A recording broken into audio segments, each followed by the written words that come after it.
وہ نجات پا گیا تھا جس نے تخلف کیا تھا، روگردانی کی تھی، غرقہ و ہوا، وہ غرق ہو گیا اور ہلاک ہو گیا۔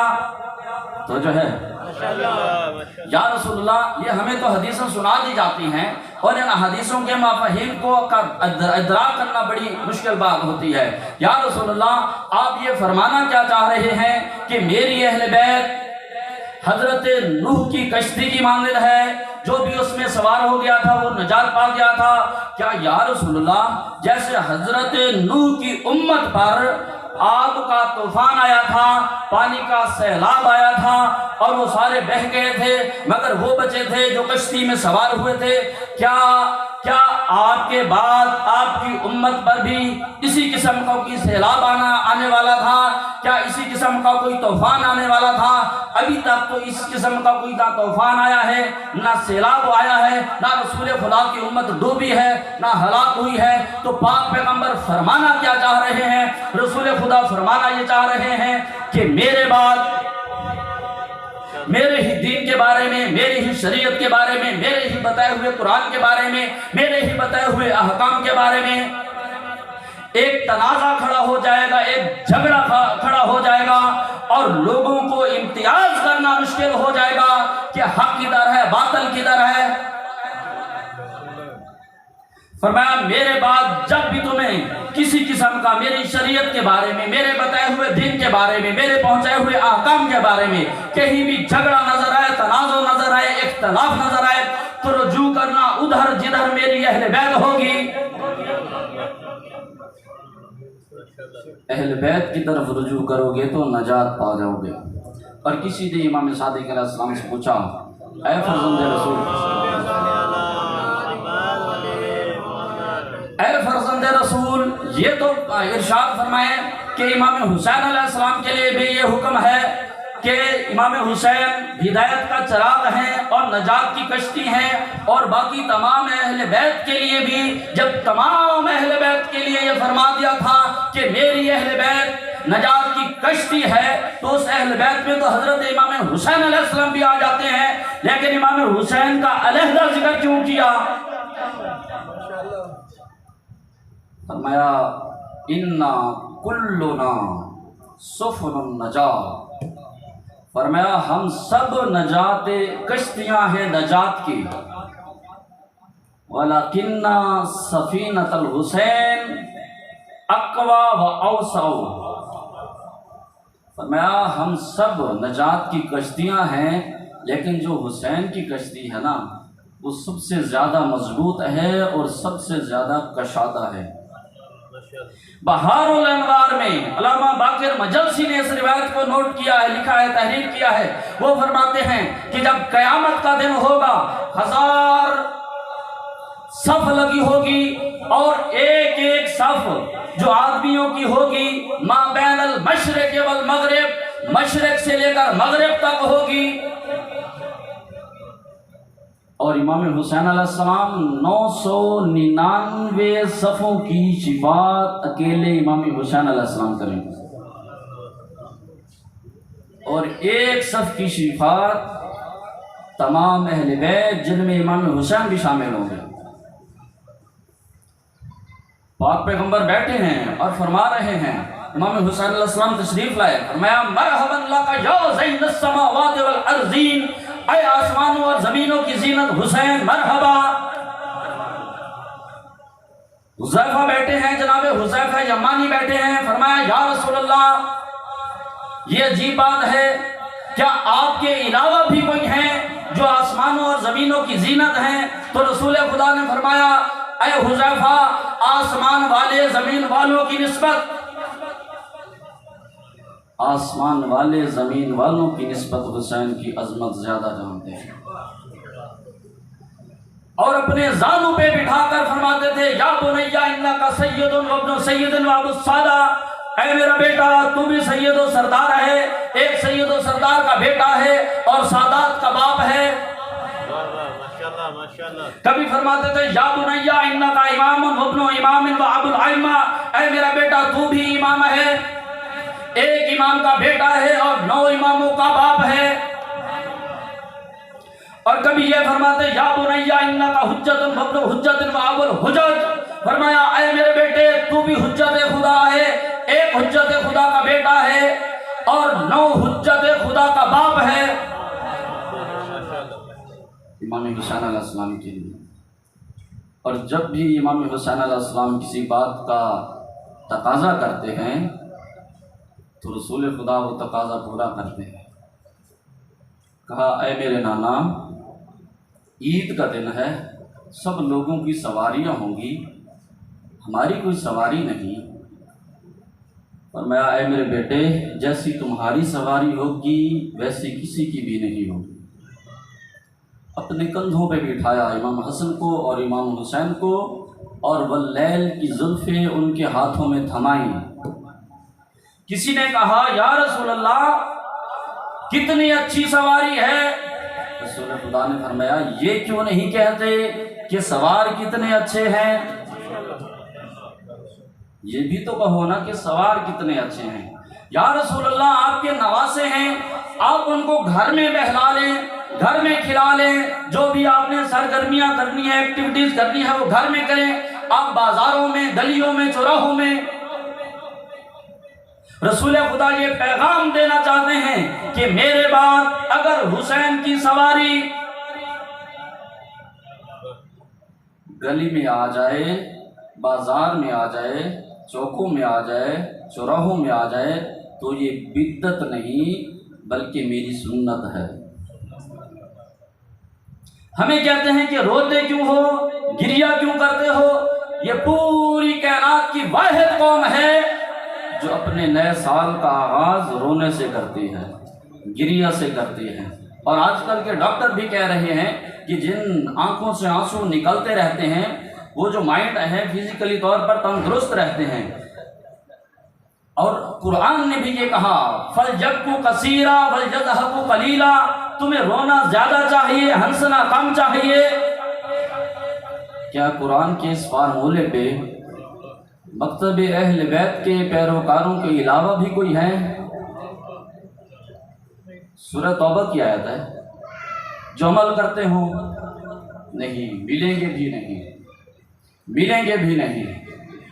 اور رسول کی سنت کے طریقے کون سے ہیں؟ رسول خدا فرما دیں، قول رسول وہ بھی سنت ہے، فعل رسول رسول خدا خود انجام دیں وہ بھی سنت ہے، تقریر رسول رسول خدا کے سامنے کوئی کام انجام ہو اور رسول خدا روکے نہیں وہ بھی گویا تائید رسول ہے اور وہ بھی سنت ہے۔ آئے دیکھیں سنت کی روشنی میں امام حسین پہ رونا سنت ہے یا نہیں؟ امام حسین علیہ السلام کے دنیا میں آنے کے بعد سب سے پہلے عزادار رسول خدا ہیں، سب سے پہلے عزادار رسول خدا ہیں۔ جیسے دنیا میں تشریف لائے، رسول خدا آئے، ہاتھوں پہ اٹھایا، دائیں کان میں اذان کہی، دائیں کان میں اقامت پڑھی اور پھر رونا شروع کر دیا۔ جناب خاتون جنت پوچھتی ہیں اے بابا، اللہ نے آپ کو اتنا پیارا نواسہ عطا فرمایا ہے، آپ رو رہے ہیں، آپ کو تو خوش ہونا چاہیے۔ رسول خدا نے فرمایا اے میری لخت جگر، اے میری لخت جگر، اے میری بیٹی، ابھی ایک فرشتہ آیا ہے اور اس نے مجھے یہ خبر دی ہے کہ تیرے اس نواسے کو تیری امت کے لوگ 3 دن کا بھوکا اور پیاسا دشت کربلا میں شہید کر دیں گے۔ میں اس مرحلے کو یاد کر کے رو رہی ہوں۔ اس وقت جناب خاتون جنت نے فرمایا اے بابا، جب میرے بیٹے کو قتل کیا جائے گا کیا آپ ہوں گے؟ فرمایا نہیں بیٹا، میں نہیں ہوں گا۔ اور پھر پوچھا کیا علی ہوں گے، حسن ہوں گے، حسین ہوں گے؟ فرمایا کوئی بھی نہیں ہوگا، آپ بھی نہیں ہوں گی۔ پھر پوچھا اے بابا، جب کوئی بھی نہیں ہوگا تو میرے حسین پہ روئے گا کون؟ رسول خدا نے فرمایا اے میری بیٹی، اللہ ایک ایسی قوم پیدا کرے گا جس کے جوان، جس کے بوڑھے، جس کے بچے، جس کی خواتین تیرے حسین کو روئیں گی، تیرے حسین پہ گریہ کریں گی۔ رسول خدا خود رو رہے ہیں، کیا رسول خدا نے خود رو کر نہیں بتایا کہ میرے بیٹے کے غم میں رونا میری سنت ہے؟ اور حضرت حمزہ کی شہادت کے بعد جب مدینہ تشریف لائے اور وہاں پر یہ فرمایا سارے رو رہے ہیں لیکن میرے حمزہ پر کوئی رونے والا نہیں۔ یہ شبلی نعمانی نے اپنی جو سیرت النبی کی پہلی جلد ہے اس میں لکھا ہے اور فرمایا کہ میرے چچا حمزہ پر کوئی رونے والی نہیں۔ اور اس وقت خواتین آئیں اور انصار نے کہا اپنی بیویوں کو جاؤ، اور رسول کے دروازے پر آئیں اور روئیں اور ماتم کیا، اور رسول خدا نے یہ فرمایا میں تمہاری ہمدردی کا شکریہ ادا کرتا ہوں۔ کیا یہ بھی تائید رسول ہوئی یا نہ ہوئی؟ کیا یہ بھی سنت بنی یا نہ بنی؟ یہ مسلمانوں کی منطق بڑی عجیب ہے، جس چیز کے بارے میں ان کا دل کہتا ہے اس کو سنت بنا لیتے ہیں، جس چیز کے بارے میں ان کا دل نہیں کہتا اس کو سنت نہیں بناتے۔ نہیں میرے دوست، یہ تمہارے اوپر شریعت نازل نہیں ہوئی، یہ تمہارے اوپر دین نازل نہیں ہوا، یہ محمد مصطفیٰ پر دین نازل ہوا تھا، یہ محمد مصطفیٰ کی بتائی ہوئی شریعت ہے، یہ ان کے بتائے ہوئے احکام ہیں، اور ان کے بتائے ہوئے احکامات کے مطابق رونا بھی سنت بنتا ہے، عزاداری منانا بھی سنت بنتا ہے، اور یہ وفا کا تقاضا بھی بنتا ہے کہ ہم سب کو چھوڑ کر رسول کے نواسے کے غم میں آ کر بیٹھتے ہیں اور رسول کے نواسے کا غم مناتے ہیں۔ امام حسین کون ہے؟ امام حسین وہ ہستی ہیں کہ رسول خدا گھر میں تشریف فرما ہے، اپنی بیوی اپنی زوجہ محترمہ سے یہ فرماتے ہیں اے میری زوجہ میں تھکا ہوا ہوں، میں آرام کے لیے جا رہا ہوں، اب کوئی بھی آئے تو مجھے بیدار نہ کرنا، مجھے نہ اٹھانا۔ کیا ہوا؟ تھوڑی دیر میں امام حسین علیہ السلام آئے، پوچھا اے اماں جان، اے میری نانی، میرے نانا کدھر ہیں؟ تو فرمایا وہ آرام فرما ہیں، اور انہوں نے یہ کہا ہے کہ کوئی بھی آئے تو کسی کو بھی اندر نہ آنے دینا۔ امام حسین نے فرمایا اے میری نانی، کیا میرے لیے بھی یہ کہا ہے؟ رسول خدا یہ آواز سن رہے تھے، رسول خدا نے آواز دی اے ام سلمہ میرے نواسے کو اندر آنے دو۔ امام حسین اندر گئے، منظر کیا تھا؟ اپنے سینے کی طرف اشارہ کیا، فرمایا ہونا یا حسین، ہونا یا حسین، حسین میرے سینے پہ قدم رکھو، اے حسین میرے سینے پہ قدم رکھو۔ امام حسین علیہ السلام نے اپنے قدم رسول کے سینے پہ رکھے۔ یہ وہی حسین ہے جس کے لاشے پہ آج کے دن گھوڑے دوڑ گئے ہیں، اور جس کا لاشا آج پامال ہو گیا ہے۔ امام حسین علیہ السلام جب چلے ہیں نا کربلا سے، جب خیموں سے چلے ہیں تو 3 وداعیاں ہیں۔ پہلی وداعی امام حسین علیہ السلام نے سید سجاد سے کی۔ سید سجاد نے جب دیکھا امام کے جسم پہ خون ہے، ریش مبارک علی اصغر کے خون سے تر ہے، پوچھا این این حبیب بن مظاہر، اے بابا حبیب ابن مظاہر کدھر ہے؟ این این زہیر ابن قین، زہیر ابن قین کہاں ہے؟ اے بابا این این علی الاکبر، میرے بھائی علی اکبر کہاں ہے؟ میرے بھائی عباس کہاں ہے؟ مولا حسین نے فرمایا اے سجاد تو کب تک پوچھتا رہے گا، میں کب تک بتاتا رہوں گا؟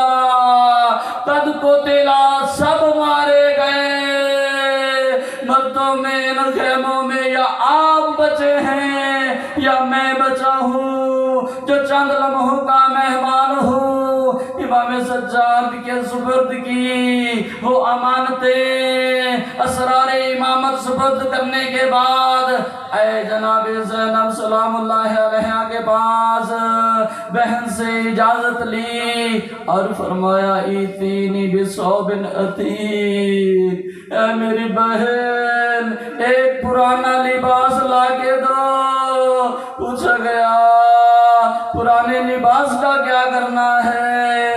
فرمایا یہ میں زیب تن کروں گا، یہ ظالم میرا لباس بھی لوٹ لیں گے، اور تاکہ جب تو میری لاش پہ آئے تو میری لاش پہ رہنا نہ ہو۔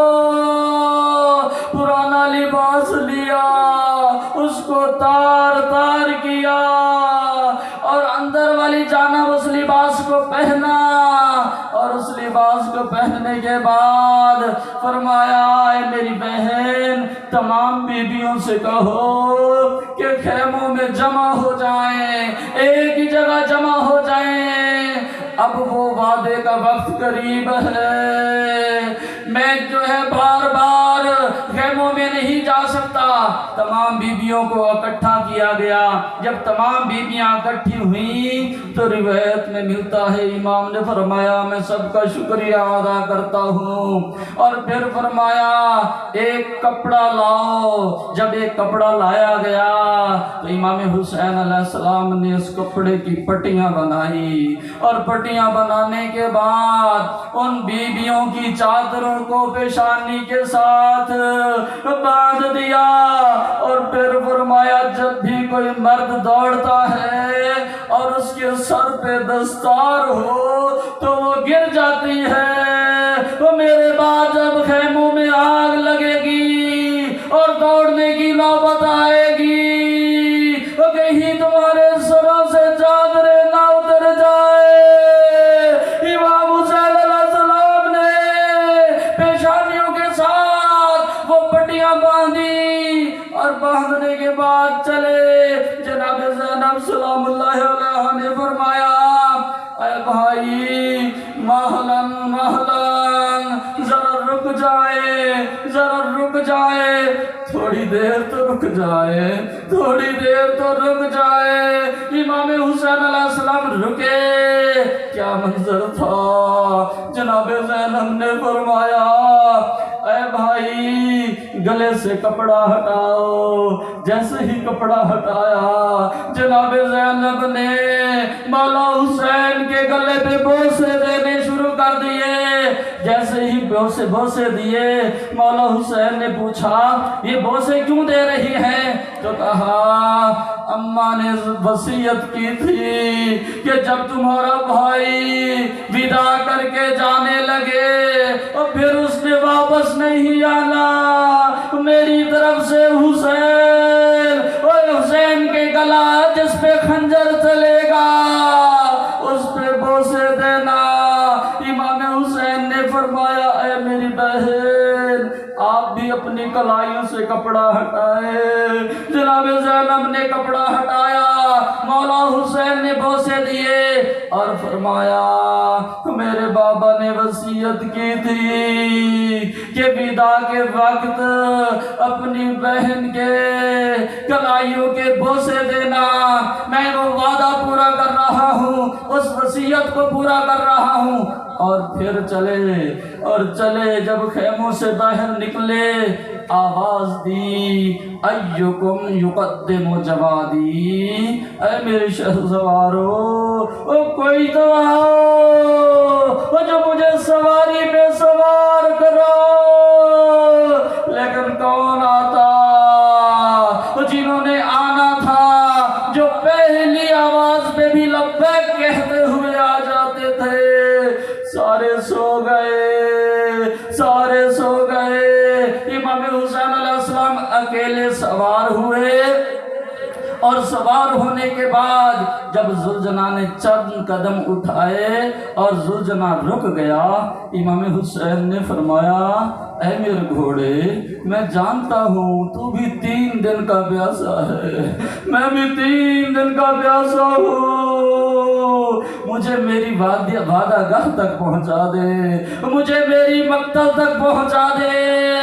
ذوالجلال نے اپنے سر سے اشارہ کیا قدموں کی طرف، ذوالجلال نے قدموں کی طرف اشارہ کیا۔ جیسے ہی مولا حسین نے دیکھا کیا منظر ہے، 4 سال کی سکینہ ہے جس نے ذوالجلال کے قدموں کو پکڑا ہوا ہے اور یہ فریاد کر رہی ہے، اے میرے باپ، اے میرے بابا کے ذوالجلال، جو بھی گیا ہے واپس نہیں آیا، میرے بابا کو میدان میں نہ لے جا۔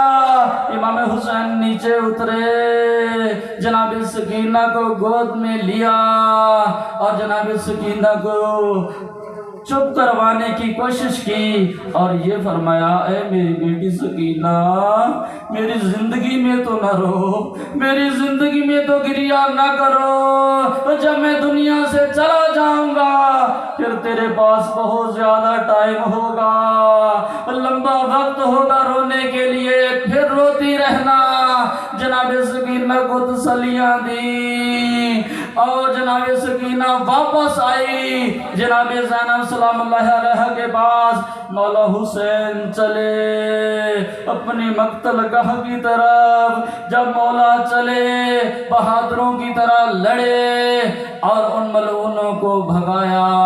وہ ملعون جب بھاگے اور اس وقت آواز آئی، یا ایتھا النفس المطمئنہ ارجعی الی ربک راضیۃ مرضیہ، اے نفس مطمئنہ واپس لوٹ آ، واپس لوٹ آ، تیرا رب تجھ سے راضی ہے اور تو اپنے رب سے راضی ہے۔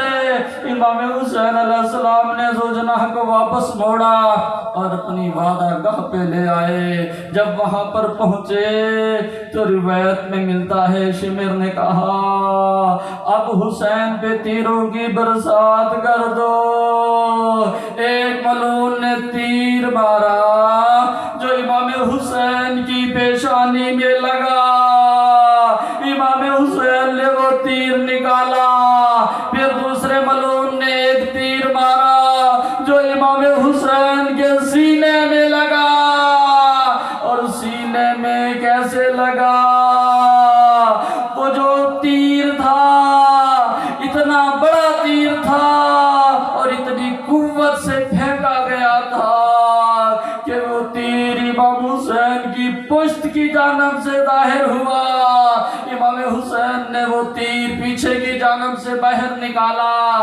ایک ملعون نے نیزہ مارا جو امام حسین کے پہلو میں لگا، امام حسین سنبھل نہیں سکے۔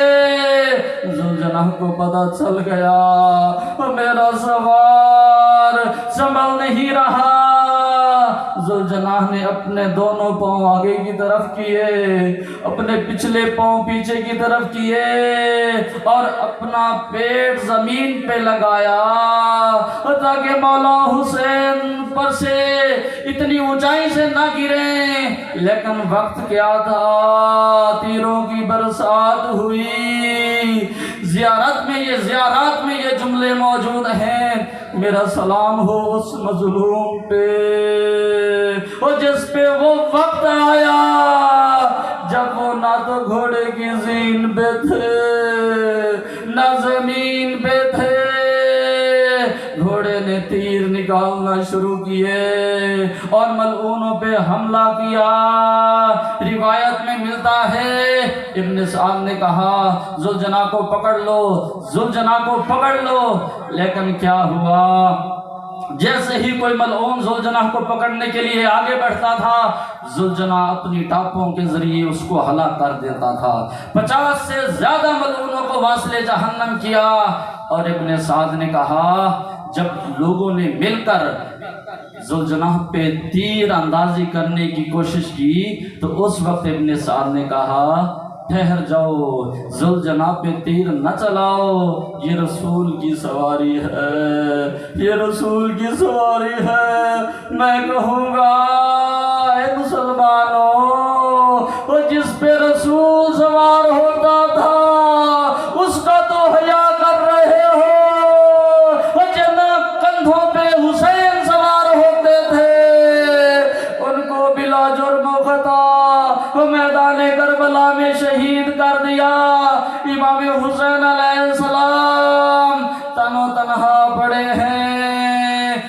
میں جرأت نہیں کہ آگے بڑھے۔ امام سجاد سے پوچھا گیا تھا کہ مولا حسین کو کیسے شہید کیا گیا؟ مولا فرماتے ہیں کہ پس گردن خنجر چلایا گیا تھا۔ امام زمانہ فرماتے ہیں بشمر جالس علی صدرہ، شمر مولا حسین کے سینے پہ سوار ہوا، اور سوار ہونے کے بعد آگے زن میں لحیتے ہی امام کی داڑھی کو پکڑا، امام کو تماچے مارنے لگ گیا، امام کو تماچے مارنے لگا، اور پھر امام کو کبھی اس جانب پلٹتا ہے کبھی اس جانب پلٹتا ہے۔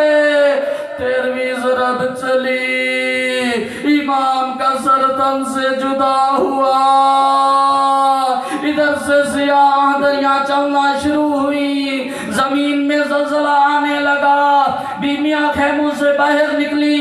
سید سجاد نے پوچھا کون سی مصیبت آ گئی ہے؟ بیویاں یہ کہنے سے تو عاجز آ گئی، اور اتنا کہا ام خیمے کے پردے اٹھاتی ہے، آپ خود دیکھ لے۔ امام سجاد نے دیکھا، شمر کے ہاتھ میں مولا حسین کا کٹا ہوا سر تھا۔ اللہ لعنت اللہ علی قوم الظالمین وسیعلم الذین